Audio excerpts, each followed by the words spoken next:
नमस्कार दोस्तों।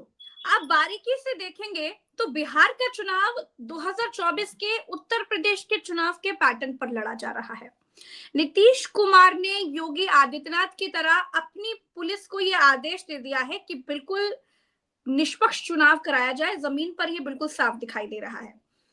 दोस्तों, नीतीश कुमार बहुत निष्पक्ष चुनाव करवा रहे हैं। इसके पीछे एक कारण यह भी है कि कहीं ना कहीं नीतीश कुमार, उनके वोटर और उनके सपोर्टर, सबको यह लगने लगा है कि भाजपा नीतीश कुमार को मुख्यमंत्री नहीं बनाएगी। आप सोचिए, पुलिस डिप्टी सीएम के साथ खड़ी नहीं हुई। भाजपा के डिप्टी सीएम विजय सिन्हा के साथ इतना बड़ा मैटर हुआ था, लेकिन पुलिस उनके साथ खड़ी नहीं हुई। वो बार बार कहते रहे कि पुलिस कुछ नहीं कर रही है, कार्रवाई नहीं कर रही है। उसी जगह पर अगर आरजेडी को देखें तो आरजेडी के कार्यकर्ताओं पर पुलिस का दबाव दिखाई नहीं दे रहा है। तो एक तरीके से शाह की जिद भाजपा को ले डूबी है बिहार में। नीतीश कुमार ये समझ गए हैं कि अब भाजपा उनका खेला बिगाड़े, इसीलिए अब नीतीश कुमार ने हथियार अपने हाथ में ले लिए हैं और मैदान में आ गए हैं। अब दोस्तों, किस तरीके से शाह की जिद भाजपा को ले डूबी है, इस पर विस्तार से बात करेंगे। और बिहार में क्या होने जा रहा है, ये चुनावी, ये सियासी उठापटक किस मोड़ पर जा रही है, क्या होने जा रहा है, उस पर विस्तार से बात करेंगे वरिष्ठ पत्रकार केपी मलिक जी से। कैसे है सर आप? मैं अच्छा हूं प्रज्ञा जी, धन्यवाद आपका मुझे अपने चैनल पे बुलाने के लिए। सर, एक चीज देखिए, वसुंधरा राजे के नाम पर चुनाव लड़ा गया, ये भजनलाल शर्मा को ले आए। इसके बाद इन्होंने शिवराज जी से बहुत मेहनत कराई, ये मोहन यादव को ले आए। इन्होंने रमन सिंह से छत्तीसगढ़ में मेहनत करवाई, उनके नाम पर चुनाव लड़े, विष्णुदेव साय को ले आए। वहां सोनेवाल से मेहनत करवाया असम में, और हेमंता को ले आए। तो एक तरीके से इनको समझ में आ गया है नीतीश कुमार को भी कि भैया कुछ नहीं होने वाला, ये मुख्यमंत्री बनने नहीं देंगे। आप इसको किस तरीके से देख रहे हैं, अब आगे क्या होगा? प्रज्ञा, ये जो आपने उदाहरण दिए ये तो भारतीय जनता पार्टी के दिए हैं। असली उदाहरण तो शिंदे का है। महाराष्ट्र में चुनाव शिंदे के नाम पे लड़ा गया और सीएम बना भाजपा का। तो इसी पैटर्न पे भारतीय जनता पार्टी बिहार में भी चुनाव लड़ रही है। बार बार तमाम नेता भारतीय जनता पार्टी के और जो मिले जुले भारतीय जनता पार्टी से हैं, जेडीयू के, वो कह रहे हैं कि नीतीश कुमार जी के नेतृत्व में चुनाव लड़ा जा रहा है, लेकिन ये नहीं बता रहे हैं कि नीतीश कुमार जी दोबारा सीएम बनेंगे कि नहीं बनेंगे। इससे कन्नी काट रहे हैं। तो इसका सीधा सीधा मतलब है कि इस बार बिहार में पर्ची वाला मुख्यमंत्री बिठाने की योजना है। तो पर्ची वाला मुख्यमंत्री अगर बिहार में बैठता है तो उसके नतीजे क्या होंगे, ये नीतीश कुमार से बढ़िया कौन समझ सकता है। तो नीतीश कुमार जानते, अब नीतीश कुमार को शिंदे तो है नहीं। शिंदे देखिए क्या थे कि शिंदे शिवसेना के बलबूते थे, वो अपना बहुत बड़े नेता थे। इसमें कोई दो राय नहीं है कि वो शिवसेना के रहमो करम पर मंत्री बने थे और नेता बने थे। नीतीश कुमार किसी के रहमो करम पर नेता नहीं है, वो खुद नेता बने हैं। वो बहुत मजबूत नेता है, उन्होंने खुद पार्टी बनाई है। शिवसेना शिंदे ने नहीं बनाई थी। तो एक तो ये फर्क है। दूसरा क्या है कि नीतीश कुमार को पता है कि आज भी मैं तीसरे नंबर की पार्टी होने के बावजूद सीएम हूं। मेरे ऊपर से दो पार्टियां हैं और दोनों के नंबर ज्यादा, लेकिन मैं हूं। तो नीतीश कुमार जानते हैं कि मेरा मुख्यमंत्री बनना या मेरा राजनीति में रहना भारतीय जनता पार्टी के लिए मजबूरी है। तो इसलिए वो क्या कर रहे हैं, उनकी रणनीति ये है कि मेरे नंबर ऐसे आ जाएं, एक ऐसे नंबर आ जाए कि भारतीय जनता पार्टी को मुझे ही बनाना पड़े।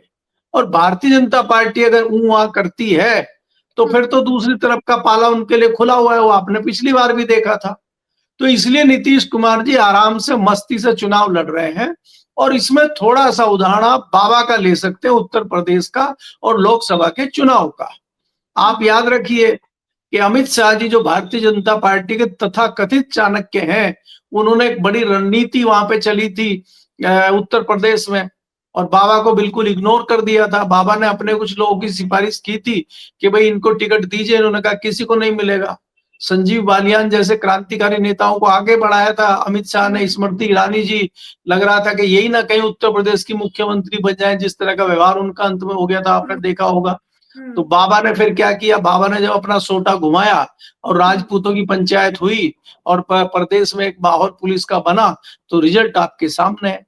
तो उसी प्रकार से उसी पैटर्न पे नीतीश कुमार जी चुनाव लड़ रहे हैं और उन्होंने अपनी पुलिस प्रशासन को कहा है कि इन पे जरा नजर रखिए और बाकी जनता को वोट धड़ाधड़ डालने दीजिए, और उसी यानी की नीतीश परिणति है। कुमार ये समझ गए हैं कि भाजपा को आगे नहीं निकलने देना है, भले ही आरजेडी निकल जाए कोई बात नहीं, लेकिन इनको आगे निकलने देने का मतलब है कि हमारा नुकसान होगा। ये नीतीश बहुत अच्छे से समझ गए हैं।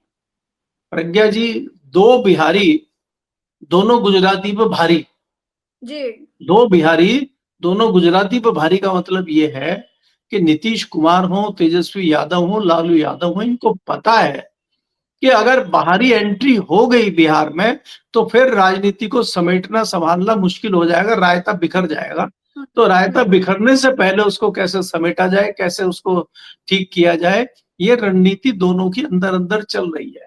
आपको मैं डे वन से कह रहा हूं कि कहीं ना कहीं एक इस प्रकार की सहमति, इस प्रकार की बातचीत चल रही है लालू यादव में, नीतीश कुमार में और तेजस्वी यादव में, कि अगर उस तरह की कोई जरूरत पड़ती है और बिहार पे कोई बात आती है तो फिर अपने निजी स्वार्थ छोड़ के हम बिहार के लिए काम करेंगे। आज जो कठपुतली बने हुए हैं नीतीश कुमार जी भारतीय जनता पार्टी के, वो फ्री में तो बने नहीं है, भारतीय जनता पार्टी ने उनको मुख्यमंत्री बनाया है। अब जब भारतीय जनता पार्टी उनको मुख्यमंत्री लेकिन नहीं जब बनाएगी तो वो नीतीश कुमार स्वतंत्र है। देखिए, नीतीश कुमार को बनना है मुख्यमंत्री, उधर इंडिया गठबंधन ने तेजस्वी को उम्मीदवार कैंडिडेट घोषित कर दिया कि ये मुख्यमंत्री बनेंगे, तो अब नीतीश कुमार के लिए जगह कहां पर होगी? अब उनको क्या तेजस्वी को फिर से इंतजार करना पड़ेगा मुख्यमंत्री की कुर्सी के लिए? देखिए प्रज्ञा जी, आपको ये देखना होगा, नीतीश कुमार जी अगर ऐसी स्थिति में आते हैं कि वो अ, अपनी सरकार बना सके या उनके पास अच्छे नंबर हो, अच्छे नंबर का मतलब है उनके 30 से 40 के बीच में अगर विधायक आ जाते हैं तो उनकी एक बहुत अच्छी नीति, बहुत अच्छी स्थिति होगी और उस परिस्थिति में वो भारतीय जनता पार्टी में दबाव बना के उस तरह की सरकार बनाने की कोशिश कर सकते हैं। लेकिन जो संभावनाएं नजर आ रही हैं, जो ग्राउंड की रिपोर्ट आ रही है, उसमें तेजस्वी यादव बहुत आगे है। अगर तेजस्वी यादव 100 के आसपास चले जाते हैं तो फिर भारतीय जनता पार्टी भी धरी रह जाएगी और नीतीश कुमार भी धरे रह जाएंगे और तेजस्वी यादव को किसी की जरूरत पड़ेगी ही नहीं। लेकिन अगर परिस्थितियां ऐसी बन जाती हैं कि किंग मेकर नीतीश कुमार हैं, ये जिधर जाते हैं उधर ही सरकार बनती है, तो भारतीय जनता पार्टी या तो इनको सीएम बनाए, और भारतीय जनता पार्टी अगर इनको सीएम नहीं बनाती है तो फिर ये स्वतंत्र है तेजस्वी के साथ जाने के लिए। अगर मैं फिर वही कहता हूं, अगर ये लगेगा मजबूत है तो ये हो सकता है कि भाई कुछ कुछ सालों के बाद बना लिया जाए, ये कहें कि भाई मुझे 6 महीने के लिए बना दीजिए और बाद में फिर आप बनिए, वो एक समझौता बन सकता है। अब वो सारी बात की बातें हैं, लेकिन आज जिस प्रकार का हालात आप देख रहे हैं बिहार में, जिस प्रकार चाहे पुलिस प्रशासन हो, चाहे दूसरी चीजें दिखाई दे रही हैं, उसमें ये लगता है कि नीतीश कुमार ने जो आरजेडी के जो जेडीयू के बागी हैं और भारतीय जनता पार्टी के लोग हैं, उनके पेच कसने का काम प्रशासन को दिया है। आप तभी तो कह रहे हैं ना कि उप मुख्यमंत्री की बात ही नहीं सुन रहे पुलिस। क्या ये संभव है कि एक उप मुख्यमंत्री की बात तो राज्य की पुलिस ना सुने? क्या पुलिस वाले इतने बड़े आदमी हो गए?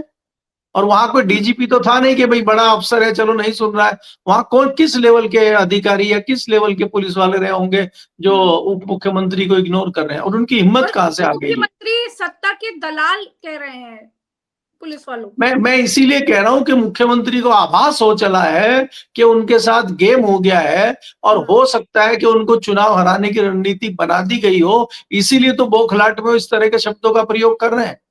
तो प्रज्ञा, मैं इसलिए आपको कहता हूं कि भारतीय जनता पार्टी बिहार में गिर चुकी है।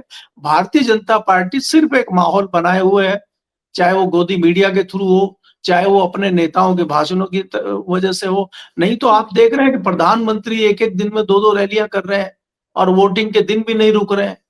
आप ये देखिए, सिद्धांत कहता है और ये मानवता होती है कि जिस दिन वोटिंग हो रहा है कम से कम इस तरह की रैलियां ना की जाए, उनसे बचा जाए। लेकिन बच नहीं रहे, गृह मंत्री 2-2 3-3 रैलियां कर रहे हैं, प्रधानमंत्री रैलियां कर रहे हैं, तो वो तो अपनी तरफ से श्याम दाम दंड भेद सब कर रहे हैं। लेकिन उसके बावजूद इस तरह का माहौल बिहार में है। अगर ग्राउंड पे हम देखें, जितने लोगों से भी बात हो रही है, जो भी रिपोर्ट आ रही है, भारतीय जनता पार्टी के पक्ष में जाता हुआ चुनाव नहीं दिख रहा है। और जिस तरह से बम्पर वोटिंग हुई है बिहार में, ये जताती है कि कहीं ना कहीं बदलाव की बयार बिहार में बह रही है।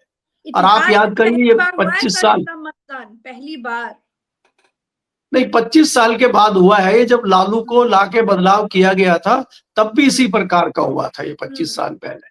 और 25 साल के बाद अगर दोबारा इस तरह का हो रहा है तो ये भी बदलाव है। ये लालू के नाम पे तेजस्वी यादव को लाने के लिए ये बदलाव है।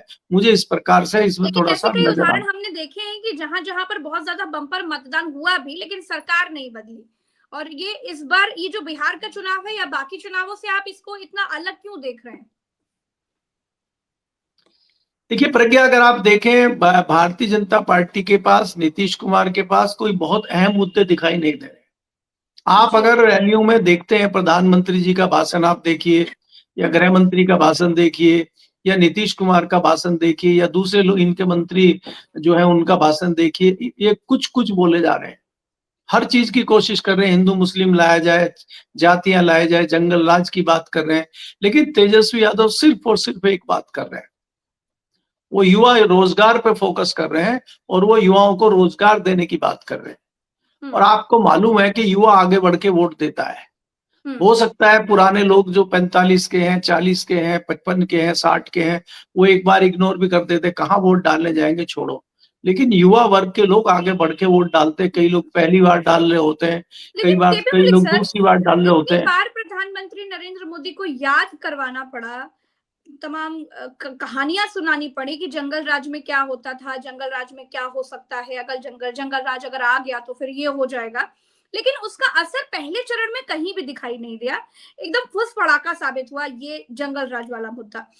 इसका असर है ही नहीं ग्राउंड पर, या फिर आपको लग रहा है कि दूसरे चरण में इसका असर देखने को मिल सकता है? नहीं, जंगल राज वाले जो लोग हैं वो वोटर है ही नहीं ना, उनकी तादाद बहुत कम है। और जंगल राज को आप जो है तरीके से समझा नहीं पा रहे, उसमें कुछ समझाने के लिए है भी नहीं। वो तो एक परसेप्शन बनाया गया था, वो तो एक काट की हांडी चढ़ाकर चुनाव जीतने का काम किया था। उस टाइम भी भारतीय जनता पार्टी और नीतीश कुमार ने ही वो माहौल बनाया था। उसमें भारतीय जनता पार्टी क्या करेगी? तो अगर जंगल राज की बात नीतीश कुमार करें, जंगल राज को नीतीश कुमार समझाएं, वो ग्राउंड पे लेके जाए, तो वो जीत सकते हैं। वो जीते भी हैं इस पे। लेकिन भारतीय जनता पार्टी जंगल राज की बात करके चुनाव जीत ले, ये संभव नहीं है। क्योंकि भारतीय जनता पार्टी को खुद को नहीं पता वो जंगल राज था क्या और कहाँ था। वो चीज जो है वो इस तरह से है जैसे कोई काल्पनिक घटनाएं किसी किताब में लिख दी गई हो और वो काल्पनिक है, उसका तथ्य आपके सामने कुछ नहीं है। और जो लोग जिनको आप ये बात कह रहे हैं, वो ये जानते हैं कि पिछड़ों की और दलितों की लड़ाई लड़ने का काम जो लालू यादव ने किया था, ये लोग उसको जंगल राज बना रहे हैं। और इनकी बहुत कम जो है संख्या है, और वो एक परसेप्शन इस प्रकार का बना रहे हैं। तो पिछड़ा और दलित तो इस बात को समझ रहा है, और वो दलित नहीं रहा पुराना जो ना समझे। उत्तर प्रदेश में देखिए ना, दलितों ने कितना अच्छा समझा और मायावती 0 पे आउट हो गई। तो इसी प्रकार से ये जो लोग हैं ये 0 पे आउट होने वाले हैं, क्योंकि इस बार सब छोड़ दिया। देखिए, आपको मैं एक बहुत बड़ी चीज ये बता रहा हूं कि अगर ये बात नीतीश कुमार समझ रहे हैं, ये बात हम समझ रहे हैं, ये बात आप लोग सब लोग समझ रहे हैं कि नीतीश कुमार को धोखा देने का काम भारतीय जनता पार्टी कर रही है, तो नीतीश कुमार का जो वोटर है, नीतीश कुमार का जो सपोर्टर है, उसने रुख कर लिया है तेजस्वी यादव का। तो इस चीज को कोई ध्यान नहीं दे रहा। भारतीय जनता पार्टी इस बात की चिंता नहीं कर रही है। आपने देखा ना उत्तर प्रदेश में कि मायावती खुद भारतीय जनता पार्टी के पाले में खड़ी हुई है और उसका वोटर भाग गया समाजवादी पार्टी में। तो इसी प्रकार से भले ही नीतीश कुमार आपके साथ खड़े रहे, लेकिन नीतीश कुमार का जो वोटर सपोर्टर है वो तेजस्वी के साथ चला गया है। और आपको मैं फिर वही कहता हूं, उत्तर प्रदेश की तर्ज पे इसलिए बार बार मिलता है मामला कि यहाँ भी पंचायतें हुई थी ठाकुरों की, वहां भी कुर्मियों की भी पंचायत हुई है। और MY फैक्टर जो आप करते हैं, MY फैक्टर मुस्लिम और यादव का वहां होता है। इसके अलावा ये कह रहे हैं कि महिला और यूथ का हम लोग गठबंधन बना रहे हैं। तो महिलाओं में तो आपने सेंध मारने की कोशिश की है और काफी हद तक मुझे लगता है आप कामयाब भी हैं। लेकिन महिलाएं क्या अपने परिवार में विचार विमर्श किए बिना वोट देती हैं? तो महिलाओं में जो वो जीविका दीदी हैं वो जरूर कुछ भारतीय जनता पार्टी को वोट देंगी। तमाम बिहार की महिलाएं टूट पड़ेंगी भारतीय जनता पार्टी पे, मैं ऐसा नहीं मानता हूं। दूसरी बात ये है कि ये ऐड हो गया है कुर्मी समाज। कुर्मी समाज बहुत बड़े वर्ग वहां पे है और वो ऐड हो गया है अगर तेजस्वी यादव के साथ, तो कहीं ना कहीं बहुत बढ़ोतरी के साथ आज तेजस्वी यादव मुझे दिखाई देते हैं। और ये चलेगा, ये दूसरे चरण में भी आप इसको देखेंगे और बम्पर वोटिंग होगी कई जगह, और इससे भारतीय जनता पार्टी बौखला के कोई बड़ी गलती या कोई बड़ी चीज कर सकती है, ये भी आपको 11 तारीख को देखने को मिलेगा। तो सर इसका दूसरे चरण पर क्या असर होगा, क्योंकि पहले चरण के बाद तो जो बम्पर मतदान हुआ उस पर तेजस्वी यादव ने कहा कि पहले चरण में तो परिवर्तन के लिए लोगों ने बटन दबाया है, अब दूसरे चरण पर आप क्या देख रहे हैं, दूसरे चरण में क्या कुछ रहने वाला है, क्या क्या रोजगार का मुद्दा लोगों में बूम करने वाला है या फिर जंगल राज होने चलने वाला है, क्या होने वाला है? देखिए प्रज्ञा, अगर आप याद करें, हम लोकसभा चुनाव का जिक्र बार बार इसलिए करते हैं क्योंकि हाल ही में कुछ साल पहले, 1 साल हो गया लगभग, चुनाव हुए थे और रिजल्ट जिस प्रकार से आया है, वो हमें बिहार में दिखता है। उत्तर प्रदेश में पहले चरण के मतदान के बाद हमारे वेस्टर्न यूपी से पहला मतदान का चरण हुआ था, आपको याद होगा। तमाम यहाँ प्रधानमंत्री की रैलियां हुई थी। प्रधानमंत्री की रैली में 5,000 7,000 आदमी आए थे और ठाकरों की पंचायत में 50-50 हजार आदमी आ रहे थे। और हमें ये लगता था कि जहां आचार संहिता लगी हुई है, ऐसे में इनको इजाजत कैसे है, धारा 144 लगी हुई है और 50,000 लोग इकट्ठे हो जा रहे हैं और प्रशासन कुछ नहीं बोल रहा है। तो वही चीज मेरे को आज बिहार में दिखाई दे रही है कि प्रशासन जो है, अगर आप देखेंगे, महागठबंधन के लोगों को तंग नहीं कर रहा है। परेशानी जहां जहां हो रही है वहां भारतीय जनता पार्टी के लोगों को ज्यादा परेशानी हो रही है। तो इसका सीधा सीधा कारण है कि नीतीश कुमार का कहीं ना कहीं कोई आदेश, कोई निर्देश या कोई इशारा इस तरह का है कि इन्हीं को परेशान करना है, इन्हीं को रोकना है, जो भी करना है इन्हीं को करना है, बाकी किसी को कोई डिस्टर्ब नहीं करना है। तो ये जताता है कि कहीं ना कहीं भारतीय जनता पार्टी घिरी हुई है और भारतीय जनता पार्टी को इसका बड़ा नुकसान देखने को मिलेगा। दूसरी चीज ये है कि जिस प्रकार से संघ और बाकी जो संगठन भारतीय जनता पार्टी के साथ रहते हैं, वो भी उस तरह से खुल के नहीं आ रहे, वो भी उस तरह से काम नहीं कर रहे हैं। क्योंकि आपको मालूम है, संघ और भाजपा के रिश्ते बहुत सहज अभी तक नहीं हुए हैं, चाहे आप कुछ भी कहते रहे। तो संघ जिस प्रकार से मुखर होकर चुनाव में लगता है, जिस प्रकार से काम करता है, वो भी इस बार ग्राउंड पे काम नहीं कर रहा है। तो भारतीय जनता पार्टी के साथ बहुत सारी मुश्किलात हैं और मुझे भारतीय जनता पार्टी का रिजल्ट उत्तर प्रदेश के पैटर्न पे आता हुआ नजर आ रहा है। इसलिए मैं निश्चित तौर पे कह सकता हूं कि भारतीय जनता पार्टी चाहे कोई भी साम दाम दंड भेद करे, जंगल राज ले आए और शेर राज ले आए, जो मर्जी ले आए, उससे कुछ होने वाला नहीं। जी सर, इतने तमाम चुनाव हम लोगों ने देखे और आप तो तमाम चुनावों का आपको अनुभव है, इतने साल आपने चुनाव कवर किए हैं, जरा ये समझाइएगा कि पहला चरण जब इतना बम्पर मतदान के साथ हम देखते हैं और पहला चरण अगर किसी के पक्ष में गया हो, वो भले ही विपक्ष हो या फिर जिसकी सरकार हो वो हो, दूसरे चरण पर उसका कितना असर पड़ता है, कितना फर्क पड़ता है? नहीं, अगर मैं ये देखूं, मैंने फिर वो यूपी का जैसे आपको इसीलिए मैं बता रहा था प्रथम चरण वाला, आपने देखा होगा कि बम्पर वोटिंग यहाँ हुआ था और मैसेज चला गया था कि भाजपा के विपक्ष में भाजपा के खिलाफ वोटिंग हुई। आपको याद होगा वेस्टर्न को बहुत कम लोकसभा की सीटें भारतीय जनता पार्टी को मिली थी। तो एक वो पैटर्न बन जाता है, वो एक उदाहरण बन जाता है बाकी लोगों के लिए। तो आज जो बिहार में आप देख रहे हैं कि पहले चरण का जो मतदान हुआ है, उसमें कहीं ना कहीं बढ़त हासिल किए हुए है महागठबंधन, बढ़त हासिल किए हुए है तेजस्वी यादव। तो इसमें एक पॉजिटिव जो मैसेज है वो तेजस्वी के लिए चला गया है और भारतीय जनता पार्टी बौखलाई हुई है, नीतीश कुमार को ये खत्म करना चाहते हैं, इस तरह का एक मैसेज बिहार में चल गया है। बाकी जो दूसरे मुद्दे थे, बाकी जो दूसरी बातें थी, वो सब खत्म हो गई है। अगर प्रधानमंत्री या गृह मंत्री इतने ही कॉन्फिडेंट होते तो उनकी भाषा का जो स्तर आप देख रहे हैं, भाषा जो उनकी आ रही है, वो ये भाषा नहीं आती। और आप देखना, अभी आज के बाद इनकी भाषाएं बदलेंगे। आज भी कई रैलियां प्रधानमंत्री की और गृह मंत्री की है, तो आप देखेंगे उसमें जो प्रधानमंत्री की भाषा होगी वो बदली हुई नजर आएगी और उस बदली हुई भाषा में आपको बौखलाहट नजर आएगी और उस बौखलाहट में हो सकता है कि वो और कोई गिरी हुई भाषा का प्रयोग कर ले। तो ये जताता है कि कहीं ना कहीं आप जो है बैकफुट पे आ गए हैं। और फिर मैं वही कहता हूं आपको कि अगर पहले चरण में ये इस प्रकार का चुनाव हुआ है, लोगों में उत्साह है, तो इसका फायदा महागठबंधन को मिलेगा। और मैं ये भी, आपने पहले भी सवाल पूछा था, इसको दोबारा शुरू करता हूं कि अगर मतदान बहुत ज्यादा होता है, बड़ी तादाद में होता है, लोगों में जोश जी। दिखता है, तो कहीं ना कहीं एक बदलाव का संकेत है। हम्म। जी। चलिए, बहुत बहुत शुक्रिया केपी मलिक सर, आपने समय दिया। दर्शकों का भी बहुत बहुत आभार। हम फिर मिलेंगे अगली चर्चा में, अभी के लिए इतना ही।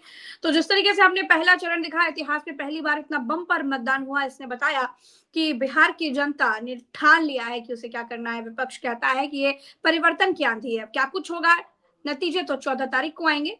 लेकिन कुल मिलाकर के ये तो साफ दिखाई दे रहा है कि बिहार का चुनाव 2024 में जो उत्तर प्रदेश में लोकसभा के चुनाव हुए थे, वो उसी पैटर्न पर हो रहा है। और अगर वैसे ही नतीजे आए तो ये चौंकाने वाला नहीं होगा। फिलहाल के लिए इतना ही। नमस्कार। जय बिहार, जय हिंद।